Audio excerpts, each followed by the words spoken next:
Hello guys, how are you all doing today? Well, today we're going to make a video of how to make tarantulas based on my experience. So I'll give you some pointers of how to actually make your tarantulas the right way. So that'll be awesome. And based on this is just based on my experience alone. So far this year has been my first breeding project here. I have mated Polcothera petersoni, Ghost ornamental, Theraphosa blondie, burgundy, the Goliath bird eater, and Pediscotra maculata, the Togor service baboon. And all those videos are up on my YouTube page, so you just want to have a look at them. Okay, but first of all, before we go on to it, you just gotta love the tea hobby. They change so freaking fast. Now, there's going to be new name changes now, so we all come to know and love that Grammosola striata is now Grammosola pole-stripes, the Chocogolni. Nandu vulpinis now moved to Nandu tripepi.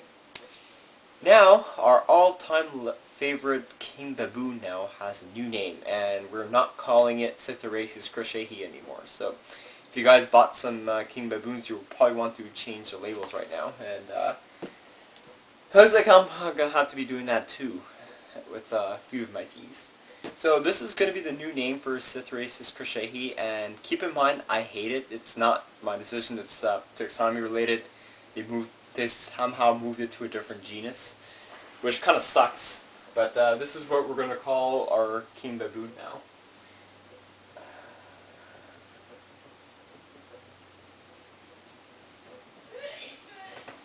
Pelinobius muticus.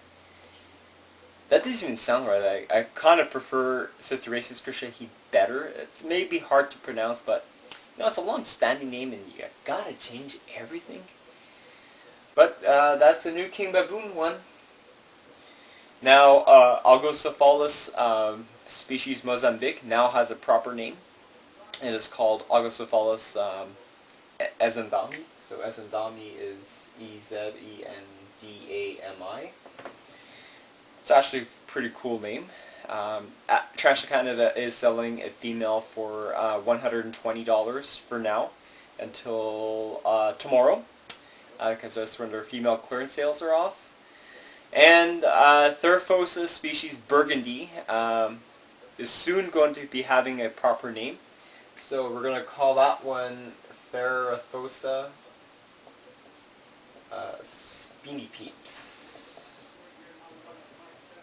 formerly known as species burgundy. So how to tell if you have a burgundy and a blondie, you just have to look at the patellas. If they don't have hair on the patellas, that's most likely a burgundy. Almost every blondie I've seen on YouTube is a burgundy. That's where the tea hobby kind of messed up. Well, the dealers messed up on the Theraphosa species, and if you do have hairs, that's the real blondie. And I'm very pissed off at Gretel. I'll show you why. Now, look at the abdomen. I'm getting a dark bald spot. Nuts! So you know what that means? I'm not going to even get an egg sac. That is just frickin' fantastic. Well, at least Hans is still available, so fortunately it can't do anything. Unfortunately, when teas go in pre-molt like that, chances are she's going to lose the egg sac if she's going to mate it. A kind of really short molting cycle, because I mated her in May and she last molted in December. So that's just unlikely for a tea blondie, unless I kind of fed her over too much. But no, that really sucks, and I guess I'll try again next time. That just pisses me off. So, first thing to do is, well, before we get on to the conditions, you do have to have the same pair, a male and a female. So, female and male, but they do have to be the same. Crossbreeding is really not a great idea. For one, you're going to piss off a lot of people in the hobby because you're tarnishing the bloodlines, and with some species, you know, like the pokies and the brachypalmas becoming solely extinct, it's really not a great idea. Because the thing is, with with crossbred species is that they're going to be infertile. So it's going to be that much harder to sell. Even if you try to mate crossbred species, you're never most likely not going to get a sac, so it's probably not the best idea to do it. Just really make sure that you have the 100% correct male and female before you attempt to breed. Because even though if you try to breed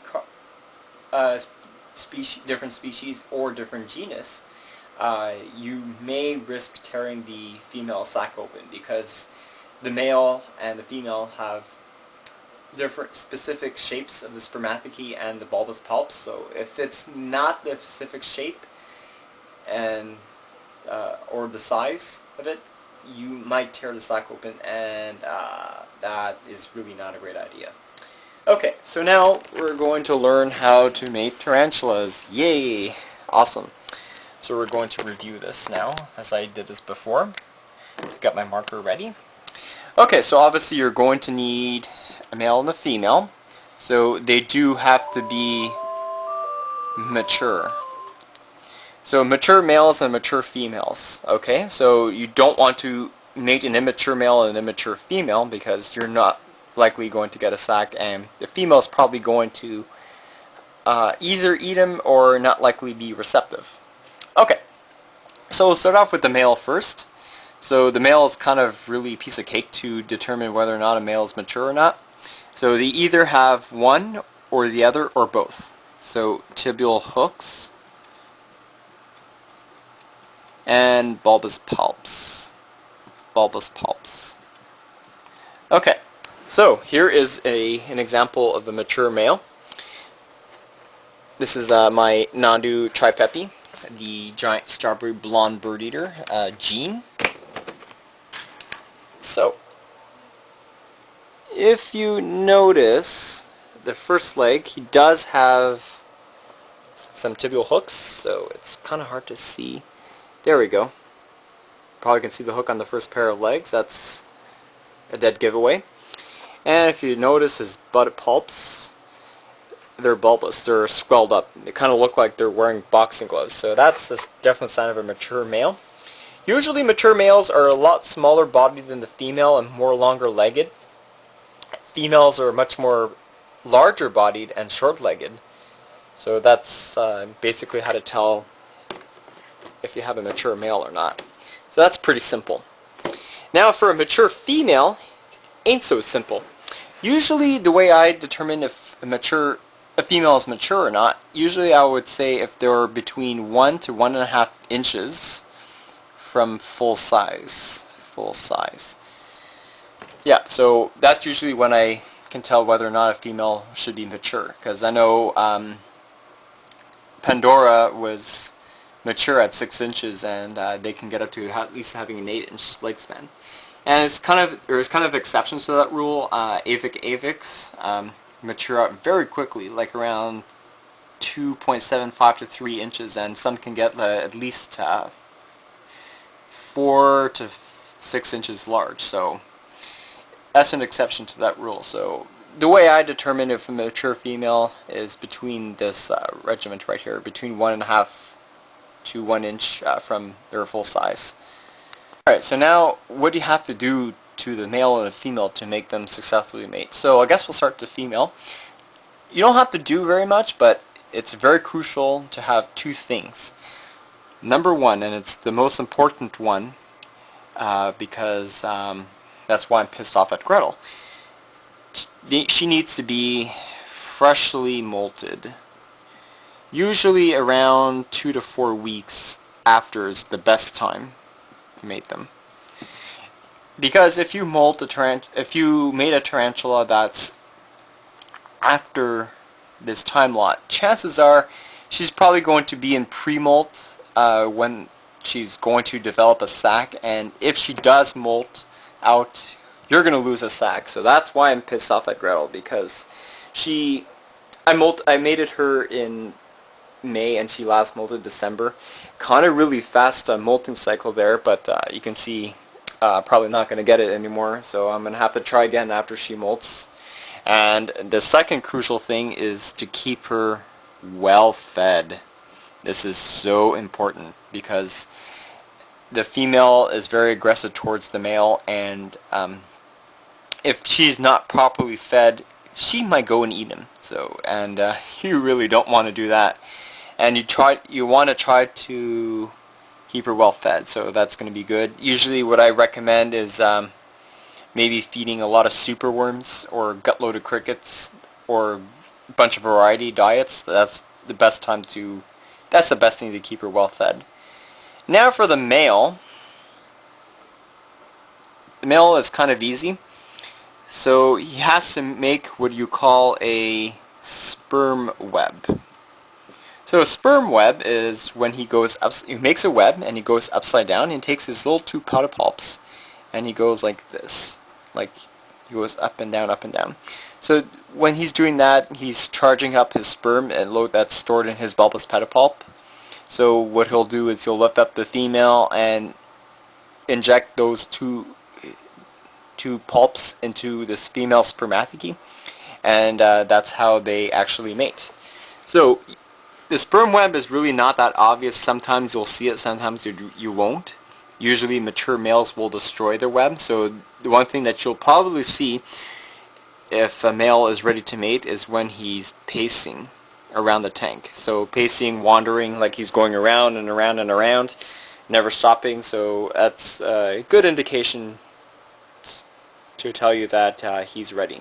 So now the actual mating procedure. So the best time to mate them is between 1 to 2 hours after dark.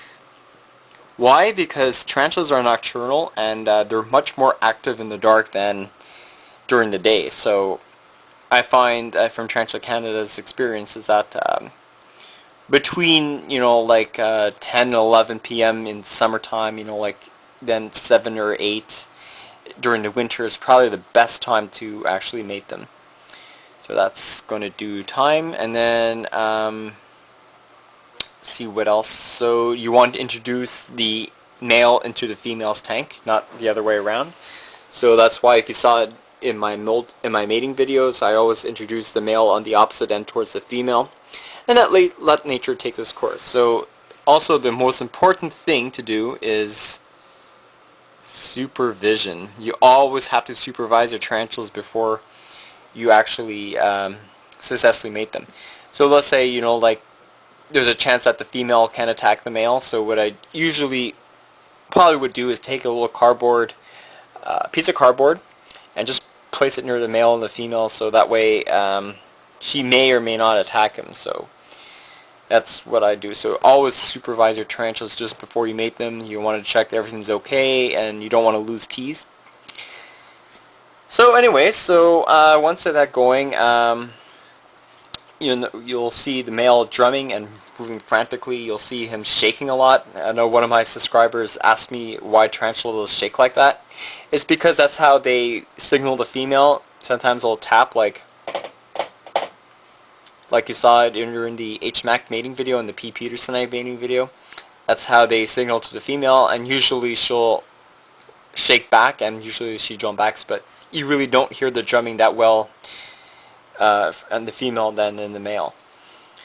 So I believe that's about it. So if you're trying to mate your tarantulas for the first time, species I really recommend you trying for the first time is either the Avicularia avicularius. Pretty simple to mate. The female is usually not that aggressive towards the male, and they can cohabitate for a couple of days, so that's good. Alright, species I really don't recommend breeding right away, or as your first one, is Aphonopelma simani, the Costa Rican zebra, just because the male is just so damn nervous to the female, so that's going to be really hard. But then again, the male should be very nervous because he's risking his life out there to mate the female, so that's why mature males are really fast when they get out of the tank, because they only have a split second to escape before they be eaten by the female. Second one, I'm actually kind of surprised by this one, the red brachypelmas, like the B. auratum, B. smithi, B. emilia, and B. bomi, just because the female's aggression towards the male, so that's why you keep them well fed. Very important. And the last one that's pretty difficult to mate is, well, there's Theraphosa blondie or Theraphosa spinipes, the Goliath and the burgundy Goliath bird eater. Very easy to mate, very hard to get a sack. So as you can see why I'm probably not going to get a sack, just like Rob C and I. Rob C had mated Zilla and Sammy, and I believe they molted it out and they lost a sack, so that's just no fun. And then the last one that's pretty difficult to mate, and it's probably notorious in the tea hobby, is Pelinobius muticus, or formerly known as Citharischius crawshayi, the king baboon. Just because of the female's size and her weight, as soon as the male injects his sperm into the female and he lets her off, and the female just literally crushes him, so you only have one shot at it. So you may have a chance if the male does survive, but it's pretty darn difficult. So I think that's all I have to say about tarantula mating. So if you follow this guideline, I think that should be great. So thanks for watching, guys, and hope you enjoyed the video.